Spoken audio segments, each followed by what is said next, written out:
What's the ruling on hearing kufr statements in everyday life? If someone is watching something where kufr statements come up, is he sinful?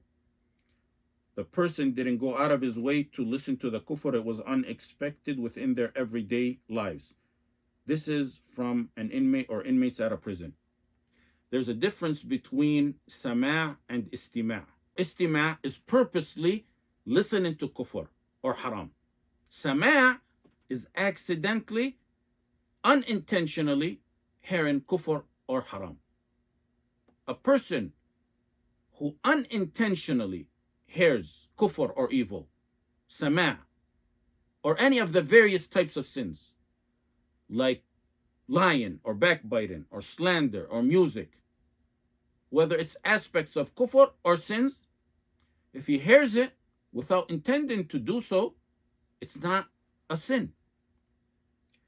An example is like someone is in a gathering and another person unexpectedly says something that's kufr, like mocking Islam or aspects of Islam. Or someone casually passes through a street and he hears any of the various sins or kufr. Since this question is from prison, an example would be the inmate or captive is in the cell and he has a cellmate, or he's in a holding cell with other cellmates. They say or do acts of kufr. It's unexpected. The Muslim doesn't approve of it. He's not pleased with it, but he can't do anything about it. He does the inkar of the munkar in his heart. The least of it is in the heart. Or a correctional officer abuses his authority and harms a Muslim by mocking Islam or doing something, for example, to a Quran. In all those scenarios, one hates that. He's displeased with what he heard or seen.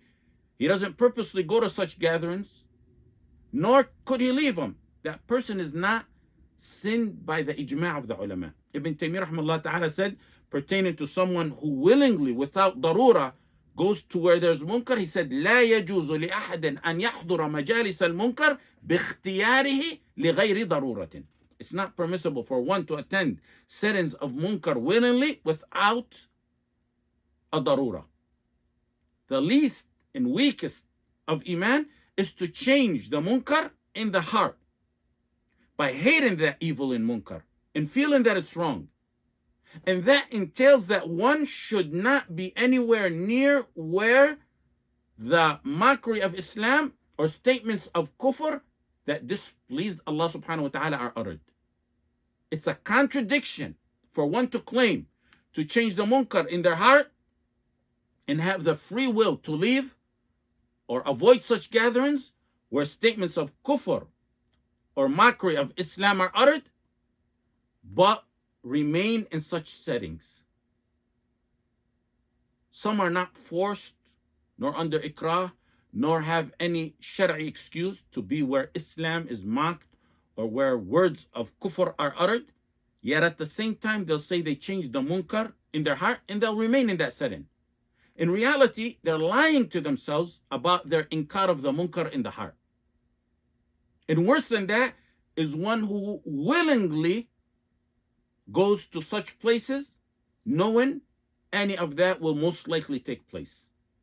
Changing the evil in the heart, the inkar of the munkar in the heart, is the weakest of the iman, and that entails that one must avoid such settings or leave them if he's caught up in them, if he's able to.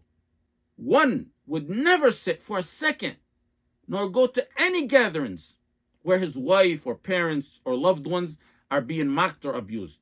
But that's underestimated when the abuse or lies or mockery pertain to Allah subhanahu wa ta'ala or to the Rasul sallallahu alayhi wa sallam or to his wives or to his sahaba. وَقَدْ نَزَّلَ عَلَيْكُمْ فِي الْكِتَابِ أَنْ إِذَا سَمِعْتُمْ آيَاتِ اللَّهِ يُكْفَرُ بِهَا وَيُسْتَهْزَأُ بِهَا فَلَا تَقْعُدُوا مَعَهُمْ حَتَّى يَخُوضُوا فِي حَدِيثٍ غَيْرِهِ. It's been revealed to you. When you hear the ayat of Allah subhanahu wa ta'ala being denied and mocked, don't sit with them until they change the subject. It can't get any clearer. إِنَّكُمْ إِذًا مِثْلُهُمْ. If you remain with them, then certainly you're like them. One must be displeased with that mockery and the kufr that said, do inkar of the munkar and leave in order not to fall under the punishment of these ayat. In another verse, وَإِذَا رَأَيْتَ الَّذِينَ يَخُوضُونَ فِي آيَاتِنَا فَأَعْرِضْ عَنْهُمْ حَتَّى يَخُوضُوا فِي حَدِيثٍ غَيْرِهِ. A direct order to the Messenger sallallahu alaihi wasallam that when you come across those who mock the verses of Allah subhanahu wa ta'ala, don't sit with them unless they engage in another topic. If that's said to Rasulullah sallallahu alaihi wasallam, whose level and status of iman and yaqeen is known, imagine anyone else less than him. Ibn Abbas radiallahu anhuma said, if you sit with those who mock the verses of Allah subhanahu wa ta'ala while they're mocking them,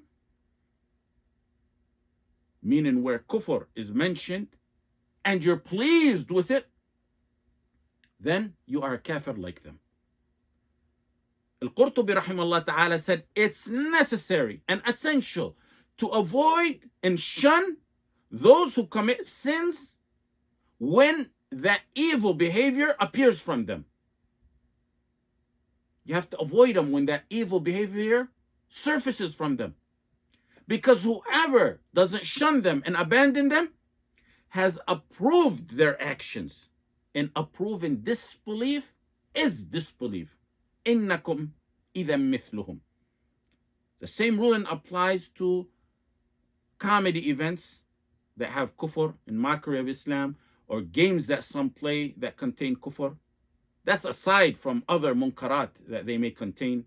The same ruling applies to those who go to gatherings where they criticize or question and doubt and object the commands and rules, legislation of Allah subhanahu wa ta'ala, or gatherings where they mock the righteous servants of Allah subhanahu wa ta'ala for their deen, or anywhere where statements of kufr are uttered and mentioned, like statements Islam is a backward religion, or it's not appropriate for this time and age, and it's not for all times and ages, and so on.